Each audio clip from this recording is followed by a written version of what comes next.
Alright, Shalom, Shalom. First and foremost, I want to say Kalayim Loyal, Bashim Yahushua, Bashim Hakakudash. Double honors to the elders and apostles of the great millstone, do rule and teach well. Shema Shalom Ban Yehoda. And I want to post this video out before I get ready to head to bed.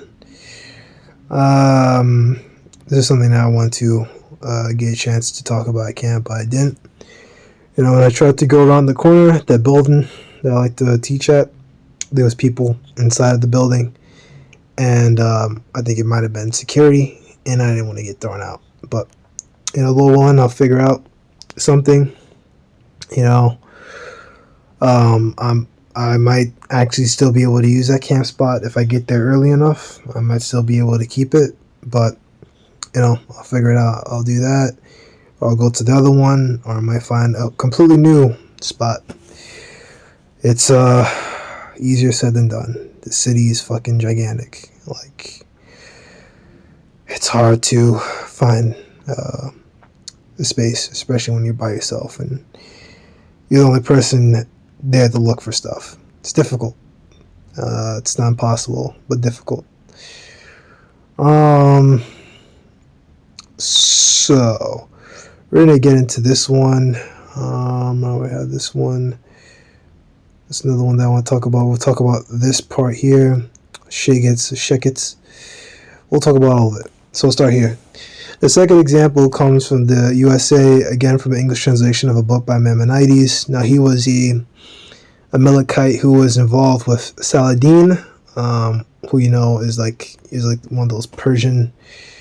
Let me see. Was he actually? Yeah, I don't think he was Maybe he was Persian. Saladin, former Sultan of Egypt. Yeah, he's from a Kurdish family. The first Sultan of both Egypt and Syria. Yeah, he was an Ishmaelite. He's from Iraq, so maybe more like an Assyrian, you know. But see, a Kurdish. Where's Kurds? Western Asia, northern Iraq, northern Syria.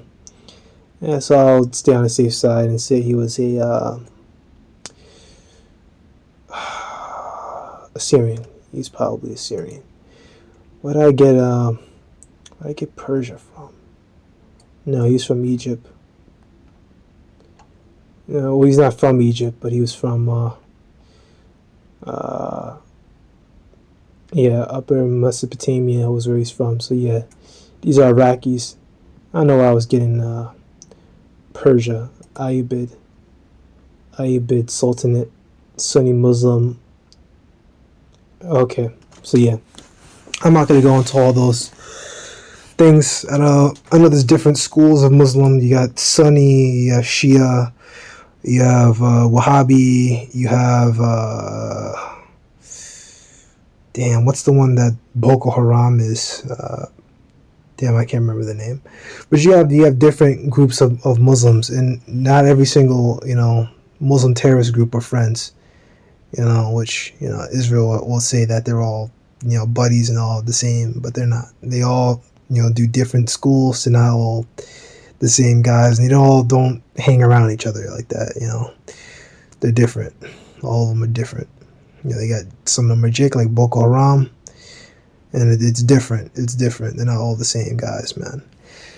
So, Maimonides, you know, he was basically an Amalekite who was working under Saladin. I think he was his personal physician. You can look it up. He's around like the 1100s. And he's basically, you know, modern day Amalek uses a lot of his writings and, you know, follow a lot of his philosophies that he pushed out. Apart from his work on the codification of the Talmud, as I said, he was also a philosopher, and his Guide to the Perplexed is justly considered to be the greatest work of Jewish religious philosophy and is widely read and used even today. Unfortunately, in addition to his attitude towards non-Jews generally and Christians in particular, Maimonides was also an anti-black racist, and they were already doing this bullshit all the way back in the 1100s, 1200s. They were already having that sentiment, you know, which grew and festered until they took us down. And then what happened after they took us down? They put us in slavery. It's not just him, you know. They were all like that, man. That's why. What do you think? What happened when they first took us down? What did they do immediately? They put us into slavery, right? The enmity between the serpent seed and our seed continues all the way now down until to this day, you know. But in the end, as Jacob and Esau was born, Jacob held the heel of Esau first. We're gonna hold his heel and we're gonna supplant him. You know, we're gonna supplant him, and you know, like we hold someone's heel, you're dominating them, you're kicking their ass. You know, like if you ever seen a lot of wrestling, you see someone get an ankle pick on someone, you know, it's over. You know, they get that ankle lock on you, you know, they'll grab your ass, you know, and it's it for you. You know, that's very important in wrestling. Grabbing people's ankles and like their legs, you know, other stuff, you know, what they call it, high crotch, the area kind of like in a crease around your crotch area. You grab someone there, it's over for them. You know, all kinds of the hips, all that region right there. You know, I just know from watching. I never wrestled like that. I did a little bit for like rugby, but yeah, I never got into, you know, grappling and stuff like that.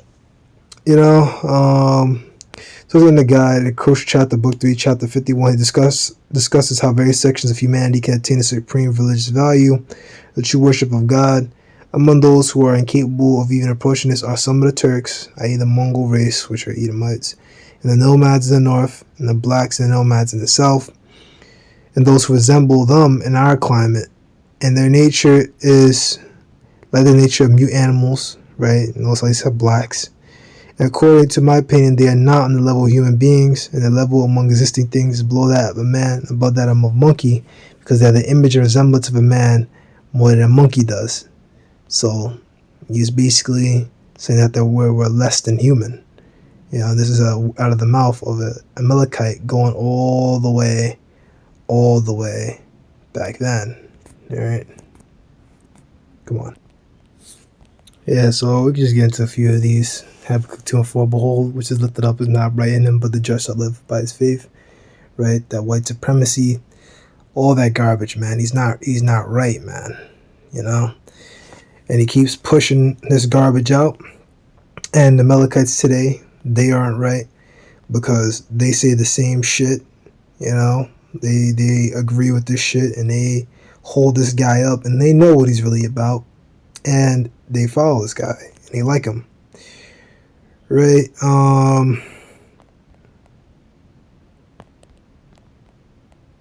on.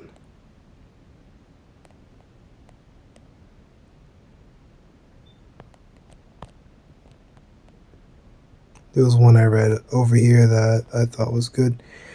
Ezekiel 25. Well, they're all great, but one that I saw, I caught my eye. Ezekiel 25 and 14. I'll lay my vengeance upon Edom by the hand of my people Israel, and they shall do in Edom according to my anger and according to my fury, and they shall know my vengeance, saith the Lord power. That's right. That's going to happen to them, you know? And what are we taking revenge for? All the shit that they put us through, and all the shit that they've said about us, you know, even going all the way back then. They've always had that shit. They've always had that sentiment towards us, you know, and really towards their own people, and really towards everyone that isn't them. They've had that sentiment, you know. These are numbers, months pass. Yeah, that's pretty much that for now. Alright, so we're gonna skip down. So we can go here. Surely one is driven to the hypothesis that quite a few of Martin Luther King's rabbinical supporters were either anti-black racists who supported him for tactical reasons of Jewish interest, wishing to win black support for American Jewry and for Israel's policies, or were accomplished hypocrite to the point of schizophrenia. That's funny, actually. Capable of passing very rapidly from a hidden enjoyment of rapid racism to a proclaimed attachment to an anti-racist struggle and back again, right? Because it wasn't really about us. It was really about them. They only joined up with us to get more rights for them. It wasn't about us at all. They didn't give a shit. And there was many rabbis during that time who didn't like us anyway. They wanted nothing to do with us, you know. But they only did it for tactical reasons, for Jewish interests. Everything they do is about them, all right? And they use that trickery and that deceit, and that's how he's become Amalek, first of the nations. Through all that trickery, all that deceit, and they put themselves right in the right places, and they're able to maneuver and kind of get their ways, they can get themselves political power, like they did with what's his name was Haman and Esther. They wormed their way in, around royalty and things like that, and they used that to, worm their way in and use their power really to get at us. Now, when they get enough power, they'll try to get at us, which is what they they're still doing to this day. They get enough power, they come against us. Just have to think about how I want to word that. Is really the matter of fact, because all those racist policies we dealt with during pre-civil rights, Reconstruction era, slavery, post-slavery. Who was the one at the top? Who was the one running things? It's always been Amalek. Always been the Rothschild families, 13 rich families. It's always been them. And all these Amalekites up there, man. They've all been involved in this shit, man. All of them. So that's why, like you read in Ezekiel 25, we gotta get back. We're gonna get our revenge. Right? So they never gave a shit about us. Now that's why the scripture says, the Lord has set forth the apostles last, because we tried this stuff. We tried the political route. We tried, all right, man, we're gonna, get out here with peace walks. And you know what happened? You know what happened when we tried the peace walks? Our whole group was completely subverted by Amalekites. Completely subverted. And, basically just it fizzled out. Just gone. They maybe got some reforms and certain things passed, but in the long term, what did they really do? What did we really accomplish with that? What did we really accomplish now? We're still looked at like garbage. All the nations treat us like garbage. So like, no one takes us seriously like that. So it's like, what did we really accomplish? We're still under the curses. That's why this is the route we need to take. Saying, what, to hell with you nations, to hell with you guys. We're gonna expose you. We're gonna expose you day and night. We're gonna go out here. We're gonna go out there. Teach at home, teach daily, right? Teach as much as possible.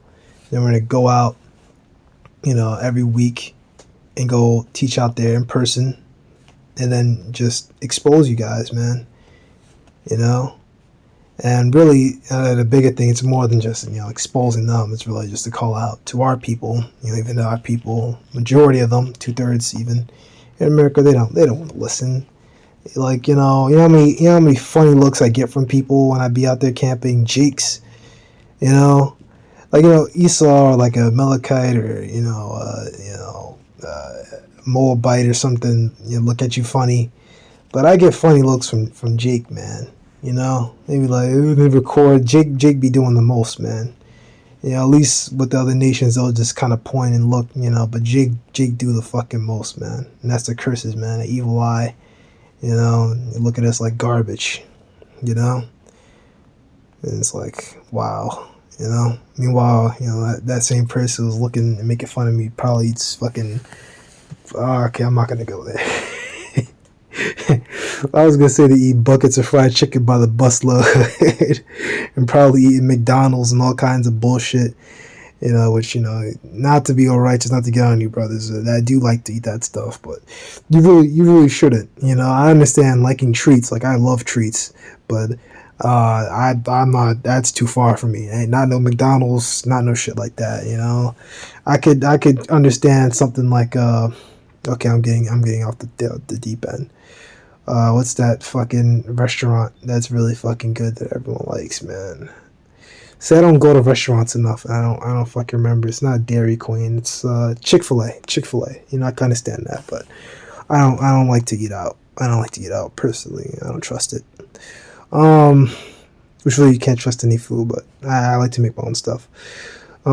So the third example comes from a work which has far less serious scholarly intent, but is all the more popular for that, right?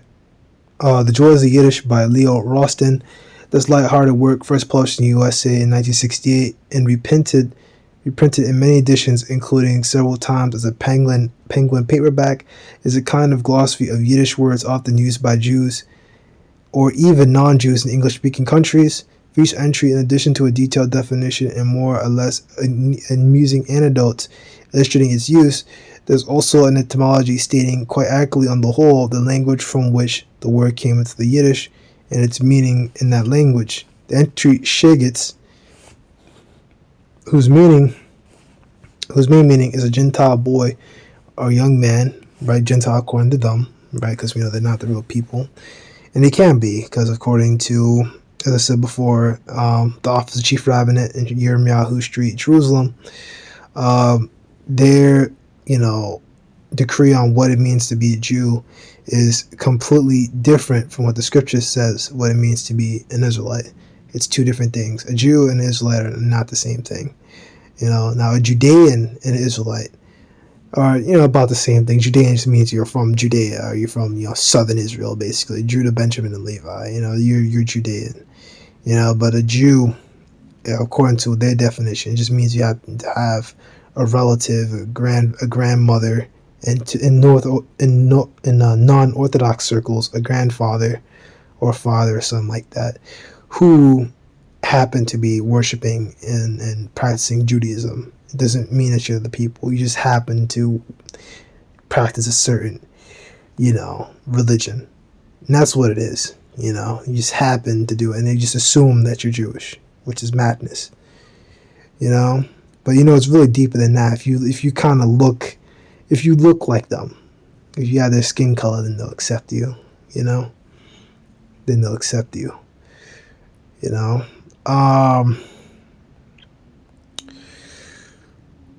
Because they always play the whole skin color game. They're worse than Amalek is the fucking worst with that shit. He fucking holds that old shit to this day, man. At least other Edomites, they try to be a little hidden with it, but Amalek is fucking open with his shit, especially in his own books. Right? However, without giving the form or meaning of the original Hebrew word, however, under the entry shiksa and the feminine word shegitz, the author does give the original Hebrew word sheketz, or in his transliteration shekwes, and defines the Hebrew meaning as blemish. This is a barefaced lie, as every speaker of Hebrew knows. The Megiddo Modern Hebrew English Dictionary, published in Israel, correctly defines sheketz as follows: unclean animal, loathsome creature, abomination, colloquial, pronounced shegitz, wretch, unruly, youngster, Gentile, youngster. Right? So that's the thing about us, man.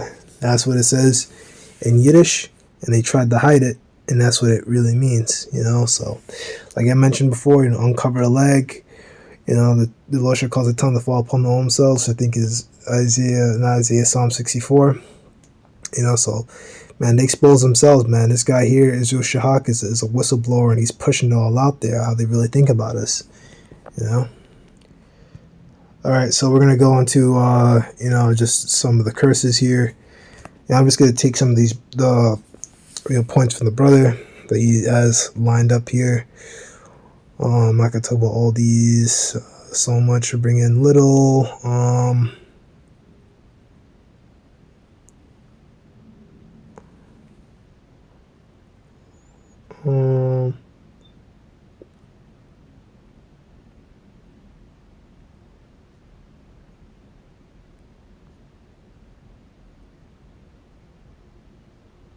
I go into this. Yeah, 2 Editors 15:10. Behold, my people as led as a flock to slaughter. I will not suffer them. I will not suffer them now to dwell in the land of Egypt. Right, which Egypt is America, right, and led to a flock to the slaughter. Because look at the people who rule things. They try to claim, oh no, we're looking out for your best interests, and they constantly lie and fool our people as they lead us to slaughter, as they do things. They fuck with the food, they fuck with the water, and they just completely poison and destroy our people, while at the same time saying that they care about us. which is complete and utter baloney, right? While they manipulate our people, while they say, oh, and gaslight our people. When anyone gets on Amalek, Amalek just starts gaslighting them. Oh, but what about the Palestinians? Like, oh, you're defending terrorists. And it's like the people say, well, no, we're not defending terrorists. We're just saying that what you're doing is fucked up too. All right, but that's Amalek's mental manipulation. Amalek has become a master at that stuff, man. Remember, they were big into business. They know how to manipulate people's heads and do that stuff, right? Now, there's nothing wrong with making money, but what they do is that they throw all morals out the wind. The scripture says we're supposed to be a light unto the world, man. We're supposed to be, fair with people, and Amalek is obviously not like that. That's the stuff already. 2nd Edges 10 and 22 is talking about Babylon, but we can actually not bring that up. That's the curses. They lost for people.